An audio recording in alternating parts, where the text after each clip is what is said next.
Hello everyone, my name is 4AS and welcome to my channel. This is a series of video essays where I cover political, economic and revolutionary topics which are relevant to our time.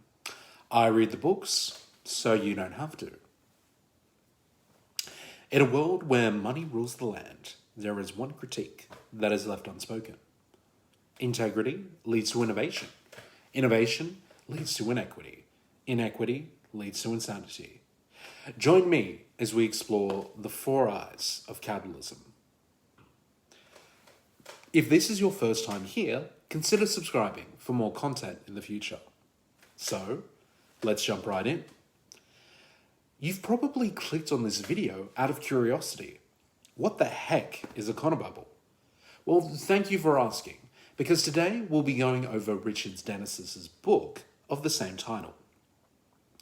You've probably turned on the evening news and heard the treasurer in the capital use fancy economic terms. You don't understand what they're saying, but they certainly sound confident. But as Richard Dennis puts it, economics is like a tire lever. It can be used to solve a problem or to beat someone over the head. It's not the tire lever that is good or bad. It's the person who wields it and what they try to do with it. So when you're looking at the television puzzled at what's being said, you should feel vindicated. It's most likely that tie lever is being used to bash you over the head with jargon. Richard Dennis breaks down the concept of Econobabble as incomprehensible economic jargon and the apparently simple words that have been stripped of their normal meaning. He then goes on to use an example of where Lee Sales, a reporter of the ABC, questioned ex-Prime Minister of Australia, Scott Morrison, about why higher taxes weaken the economy. His answer to this was that such a statement was fundamental economics 101. Sure, you know what fundamental means, but unless you have an economics degree, the use of Economics 101 might go unchallenged. Scott Morrison makes this claim despite Nordic countries having the highest levels of well-being along with the highest taxes. So this is the point being made. People who use Econobabble try to conceal their intentions of economic policy. These sorts of tactics are all throughout issues concerning governmental structural reform, and today we'll be going over the big issues that are smeared with Econobabble.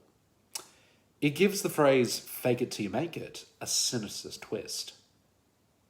The first cab off the rank is climate change. Now, no economist is saying that exporting coal has been bad for business. On the contrary, a report back in 2013 showed that mining companies have made a considerable profit. The report Stranded Down Under details the considerable growth of Australia's coal production in recent years. Coal has been one of the main reasons behind the continuing health of the country's economy. It now accounts for 16% of the total value of exports. Producers want to increase output from the present level of around 440 million tonnes per year to 550 million tonnes by 2020. The main part of production going to export. Altogether, investments of 100 billion AU involving 89 projects are planned over the next 15 years, according to Australia's Federal Bureau of Resources and Energy Economics. But where the rhetoric gets hazy is the argument that we shouldn't transition from fossil fuels to cleaner energy sources, because this would be bad for the economy. To be specific, it will be bad because we must protect Australian jobs. There is nuance here that the conservative and fossil fuel lobby groups conveniently leave out of the truth. When the coal industry in the Hunter Valley switched from underground mining to open pit mining, it shed 20,000 jobs. When the Kennett government privatised Victoria's electricity generators, the new owners shed 10,000 jobs. But when an overwhelming majority of the population wants to transition away from fossil fuels, the Econobabblers pretend that mining jobs are sacrosanct. What is being pointed out here is there are transitions in technology even within the mining and energy industries. Jobs are created and lost all the time within the economy. So to reverse engineer your ideas that because jobs are lost in any sort of transition, therefore moving to renewable energy sources will hurt the economy, is deceitful at best and incoherent at worst. According to the Australian Bureau of Statistics, an average of around 330,000 people get new jobs every month in Australia. That's more than 6 times the total number of people employed in the coal mining in Australia.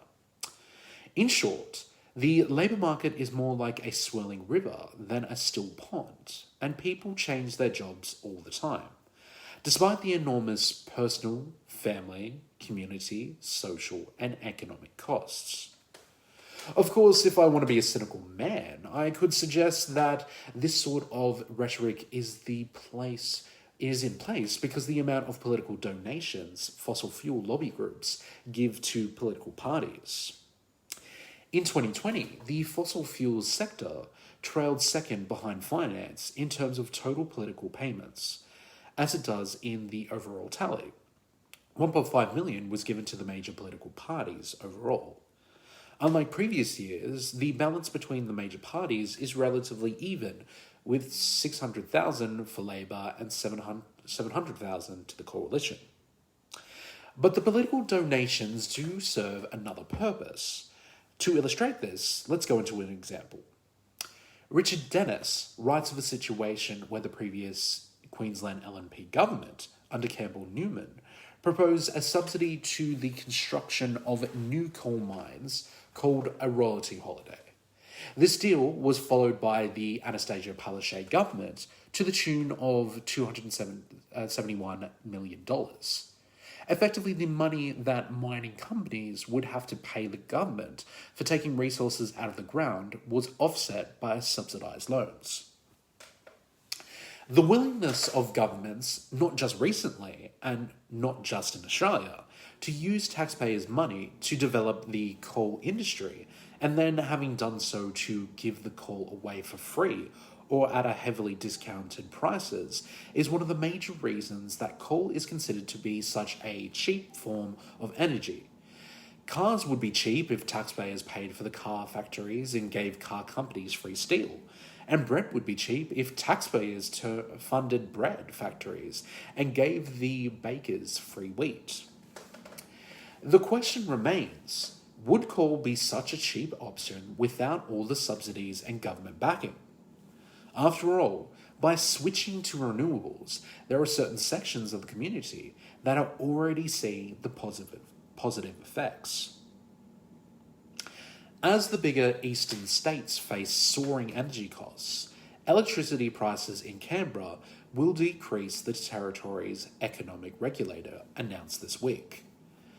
Senior Commissioner Joe Desmani said the ACT was the only jurisdiction in the national electricity market regulated tariffs would decline in 2022 and 2023.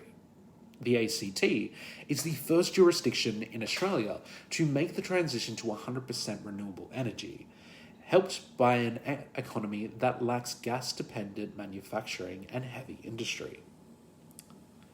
Speaking of having a go and getting a go, that isn't really true, is it, ScoMo? What I'm trying to say is the victim-blaming undertones when it comes to unemployment. During the deepest recession in modern history, the Morrison government cut the level of income support being paid to the unemployed on the basis of unsubstantiated claims that welfare payments were the cause of a workers' shortage, despite ABS data showing there were more than 1 million people looking for additional work. But that's not even the best bit. Unemployment is baked into the economic framework. The system is designed for a certain rate of people needing to be unemployed. But they have done so while implementing policies designed to ensure that there isn't actually a minimum number of people who are unemployed, known as the natural rate of unemployment or the non-accelerating inflation rate of unemployment, NARU. But capitalism has been doing this for a while. Marx pointed out this fact even before it was cool. Every individual capital is a larger or smaller concentration of means of production with a corresponding command over a larger or smaller labor army. Every accumulation becomes the means of new accumulation. If you listen to business leaders talk about wages, they throw around words such as inflation, that investors need certainty, and that workers need to be flexible.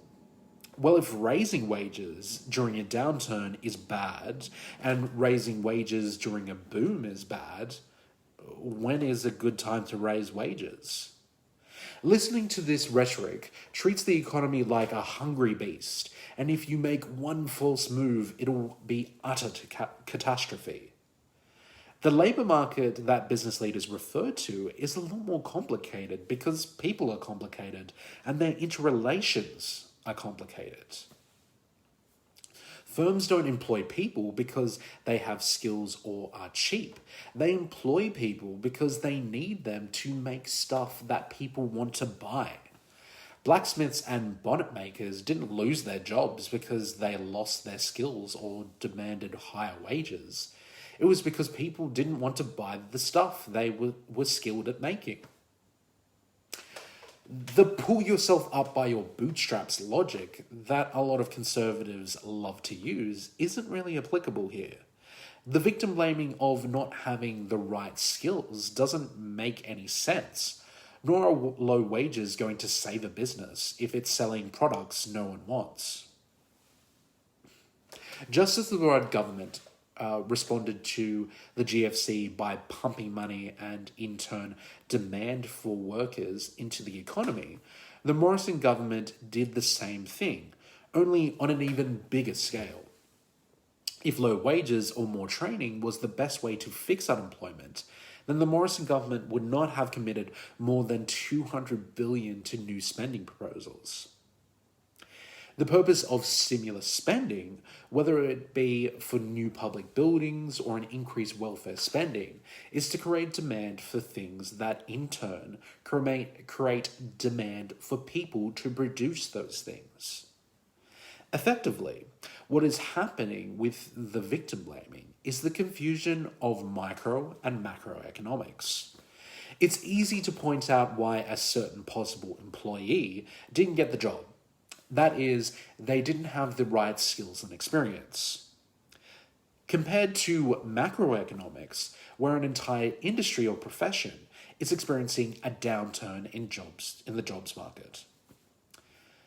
The heads of the country mistake micro and macro for the same thing, and it can have dangerous consequences. Common sense says that what works for an individual should work for anyone else who tries it. Indeed, it's an error made so commonly that we have a name for it, the fallacy of composition. Imagine your friends are complaining that they can never find a car park near the cafe you meet at, so you tell them where your secret parking spot is. Do you think that the next time you and your friends arrange to go to the cafe, you will all find the same convenient secret park?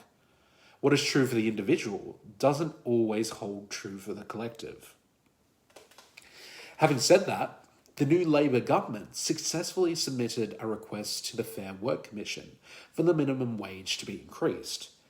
And so far, the sky hasn't fallen. So think of the fallacy of composition if someone says putting up wages will destroy the economy. Well, that's all well and good that I know what Econobabble is, but what do I do about it?